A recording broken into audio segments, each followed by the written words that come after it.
আজকের ভিডিওটা পুরোপুরি অন্য রকমের। আজকে আমি রান্না করব। ইভেনচুয়ালি জানি না কি রান্না হবে, বাট বাটার চিকেনের রেসিপি কপি পেস্ট করে চ্যাট জিপিটি দিয়ে তারপরে ওখানে আমি ইনগ্রিডিয়েন্টসের লিস্ট বানিয়ে তারপর দোকান দিয়ে ইনগ্রিডিয়েন্টস নিয়ে এসেছি। আমার ওইটুকু আইডিয়া নেই যে 1 কিলো মাংসতে কী কী দিতে লাগে।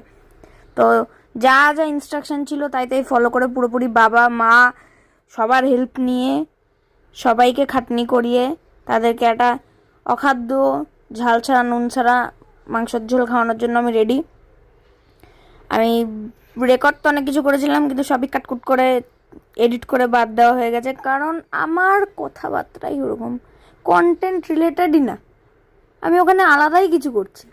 এখানে পেঁয়াজ ভাজা, টমেটো ভাজা আর এই দুটো মনে হয় ভেজেছিলাম। মাংস ম্যারিনেট করার জন্য দিয়েছিলাম দই, 200 গ্রাম মতো দই, আদা রসুন পেঁয়াজ কাজু বাদাম এসবের পেস্ট, জিরের গুঁড়ো, হলুদ গুঁড়ো, নুন, যেগুলো বেসিক নেসেসিটি, ম্যারিনেট করে ওগুলো তারপরে আমি করে দিয়েছিলাম, কি বলে বাবা মাখিয়েছে, আমি মাখাইনি। আমি বলে দিচ্ছি ঘিও দিয়েছিলাম। ও ভিডিও এডিট করতে করতে দেখে মনে পড়ছে যে আমি ঘি দিয়েছিলাম, আমার তো মনে নেই। এই ভিডিওটা অনেক দিন আগের ভাই, 1 মাস হয়ে গেছে। এডিট করতে আমার ইচ্ছা করছে না, আমি রেখে দিয়েছি। তো এটাকে ম্যারিনেট করার পরে বেশ একটু হেভি হেভি গন্ধ বেরোচ্ছিলো। তো এই হেভি হেভি গন্ধর ভরসায় আমি বসিয়ে দিয়েছিলাম রান্না।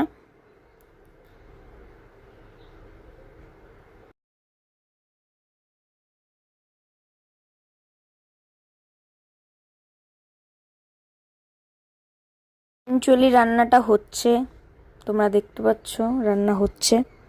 যা আমি নিজে প্রথমবার বাড়িতে ট্রাই করলাম আলাদা কোনো মাংস রেসিপি, কারণ বাড়িতে মাংস আসলে হয় সবার কমফর্ট আলু মাংসর ঝোল হয়ে যায়, নাহলে পরে হয় না, ফ্রিজে রেখে দেওয়া হয়।